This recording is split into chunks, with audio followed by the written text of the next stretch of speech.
हमेशा संवाद स्थापित करते हैं।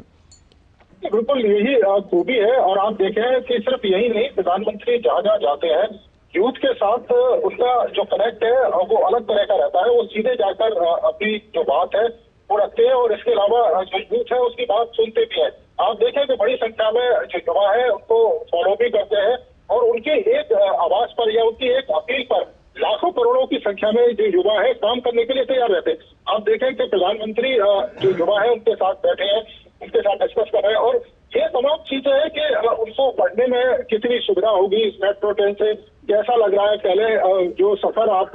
कोलकाता से हावड़ा के बीच में करते थे तब कितनी दिक्कतें आती थी, अब कितनी परेशानियां आपकी दूर हुई है। तो निश्चित तौर पर ये दृश्य हमें बताते हैं कि प्रधानमंत्री युवा से सीधा कनेक्ट करते हैं। और चूंकि आपने वो दृश्य भी देखे होंगे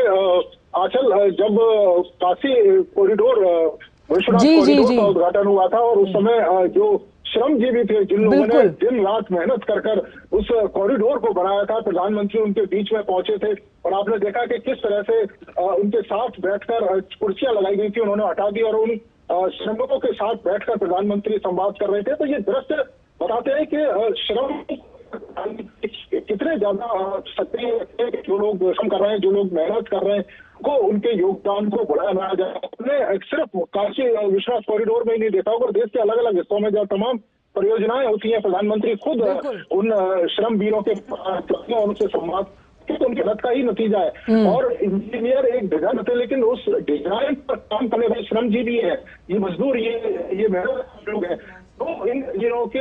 जो डिजाइन है उसको सफलता में बदलते हैं। बिल्कुल, हमने कई ऐसी वंदे भारत देखी हैं जब राष्ट्र को समर्पित की गई तो उनसे जुड़े जो तमाम ऑफिसर्स थे उनके साथ प्रधानमंत्री ने बात की, जो उसमें सफर कर रहे लोग थे, जो पहला सफर कर रहे थे, उनका अनुभव जाना। ये अनुभव जानने की जो प्रक्रिया रहती है प्रधानमंत्री की, ये कई और अनुभवों को जन्म देती है, कई ऐसी सीख है जो अन्य राज्यों के लिए कहीं ना कहीं एक मॉडल के रूप में स्थापित की जा सकती है। और देखिए, क्या पता इनमें से कई ऐसे छात्र हैं जो आगे आने वाले समय में इस तरह की मेट्रो रेल का डिजाइन जो है वो बनाए, जिस नवोन्मेष की प्रधानमंत्री बात करते हैं, जिस एंटरप्रेन्योरशिप की प्रधानमंत्री बात करते हैं, जिस स्किल डेवलपमेंट की प्रधानमंत्री बात करते हैं, वो अपने आप में यहां आज हम देख रहे हैं कि जिस तरह से संवाद प्रधानमंत्री कर रहे हैं, ये वो आशाएं हैं इन छात्रों के आंखों में जो साफ नजर आती है, जो खुशी है जो वो जाहिर कर रहे हैं।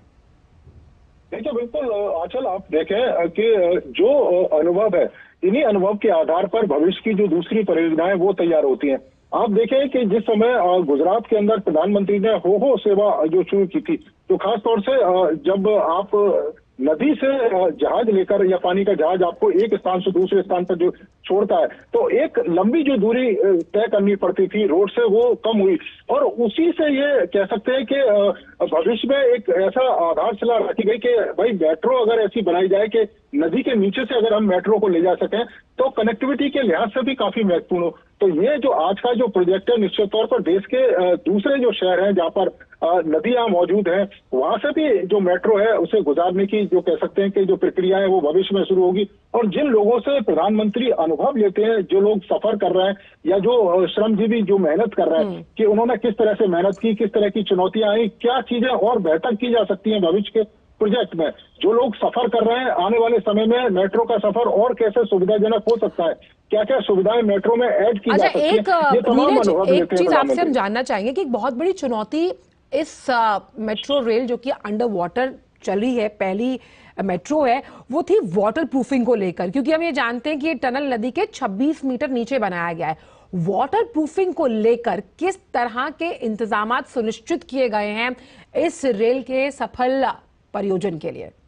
देखिए बिल्कुल वही एक सबसे बड़ी चुनौती भी थी आंचल, कि अगर नदी के नीचे से जो ट्रेन है अगर वो गुजरती है तो कहीं से जो पानी है वो लीक ना हो पाए, कहीं से जो नदी के पानी का जो प्रेशर है वो मेट्रो के यातायात को बाधित ना करे। ये तमाम चीजें इंजीनियरों के ध्यान में थी और उसी को लेकर जो डिजाइन है इस तरीके से बनाया गया था कि किसी भी तरीके से पानी की एक बूंद टनल के अंदर ना आ सके। पूरे टनल में सीसीटीवी फुटेज लगाया गया है, जहां से मेट्रो स्टेशन स्टार्ट होता है हावड़ा मैदान से और एक्सप्लेनेट जो हिस्सा है वहां पर एक एक हिस्से में सीसीटीवी है। इसके अलावा आप देखें कि जिस तरीके से मेट्रो को अत्याधुनिक बनाया जाए। ये तमाम छोटी छोटी चीजें, इनका ध्यान रखा गया है ताकि किसी भी तरह की जो चुनौती या किसी भी तरह की परेशानी मेट्रो के संचालन में बाधा ना करे। और आप अगर इस ईस्ट वेस्ट मेट्रो कॉरिडोर को देखें तो इसका जो पूरा जो हिस्सा है आने वाले समय में और भी दूसरे हिस्सों से जुड़ेगा, जैसे सुभाष हेमंत मुखोपाध्याय, इसके अलावा देखिए जिसका जिक्र हम कर रहे थे नीरज, जिसका जिक्र हम कर रहे थे, श्रमजीवी जो जुड़े होते हैं किसी प्रोजेक्ट से, उनके साथ अनुभव बांटते हुए नजर आ रहे हैं प्रधानमंत्री। ये सब मेट्रो रेल के जो कर्मचारी हैं उनके साथ अनुभव साझा करते हुए प्रधानमंत्री नजर आ रहे हैं, उनकी मन की बात सुनते हुए नजर आ रहे हैं। आप देख सकते हैं बीजेपी नेता सुकांत मजूमदार, शुभेंदु अधिकारी भी मौजूद है, जो वहां लोग हैं। देखिए आप उनका उत्साह देखिए, प्रधानमंत्री उनसे वो अभिवादन करते हुए नजर आ रहे हैं, उनका अभिवादन स्वीकार करते हुए नजर आ रहे हैं। और ये जो तस्वीर है नीरज, ये एक श्रमजीवी के मन में इतना उत्साह भरती है कि देश के किसी विकासात्मक कार्य में अगर एक ईंट भी आपने लगाई है तो आपकी पीठ थपथपाने के लिए खुद प्रधानमंत्री मौजूद हैं। देखिए बिल्कुल अचल, ये उत्साह की बात है। और उस मजदूर के लिए, उस श्रमिक के लिए कि जो दिन रात मेहनत करता है, और हमने यहाँ मेट्रो के तमाम लोगों से बात भी करी थी कि रात के 12-12, 1-1 बजे तक जो मजदूर और श्रमिक हैं वो वहां पर लगातार काम कर रहे थे। उनकी मेहनत का ही ये नतीजा है कि आज देश की पहली अंडर वाटर जो मेट्रो टनल आपको देखने को मिल रही है। तो ये अद्भुत काम है, और उनके अद्भुत काम को अगर देश का प्रधानमंत्री अगर सराहेगा, देश का प्रधानमंत्री अगर उनसे उनके और इसीलिए नीरज वो बोलते भी हैं कि वो प्रधान सेवक है। क्योंकि आपने बात मेहनत की तो जो खबरें हम पढ़ पा रहे हैं, जो आपके हमने रिपोर्ट्स देखी, उसमें साफ ये बात है कि 2.5 महीने से ज्यादा वहां खुदाई का काम चला, यानी 67 दिन से भी ज्यादा, ताकि इस काम को एक मुश्त करना जरूरी था, ताकि कहीं से भी लीकेज ना हो, धसाव ना हो। ये तमाम श्रमजीवी दिन रात एक करके उस काम में जुटे थे, और आज उसका फलस्वरूप हम ये देख रहे हैं कि प्रधानमंत्री खुद उनके साथ खड़े हैं और उनका अनुभव बांट रहे हैं, समझ रहे हैं, जान रहे हैं।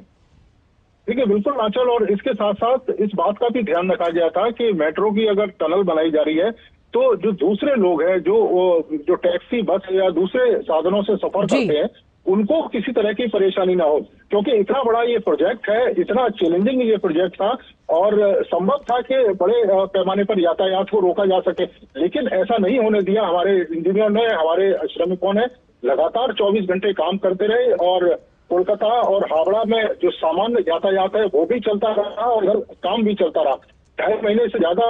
समय खुदाई हुई, तो आप समझ सकते हैं कि कितनी मेहनत इन हमारे श्रमजीवियों ने की है, और उनकी मेहनत का ही नतीजा है कि हम इतना बड़ा भव्य ये प्रोजेक्ट अपने सामने देख पा रहे हैं। और प्रधानमंत्री उन श्रमिक जीविकों के साथ खड़े होकर उनके अनुभव को बांट रहे हैं, उनके अनुभव को सुन रहे हैं कि कितनी मुश्किलें आई, कितने चुनौती हुई। क्योंकि कई बार ऐसा था जिस समय जब खुदाई चल रही थी, कई दिनों तक मजदूर संपर्क नहीं कर पाते थे अपने परिजनों से, अपने घर परिवार के लोगों से, क्योंकि वो इतना नीचे खुदाई कर रहे थे। तो उस स्थिति को आप देखें, और आज उसका जो परिणाम है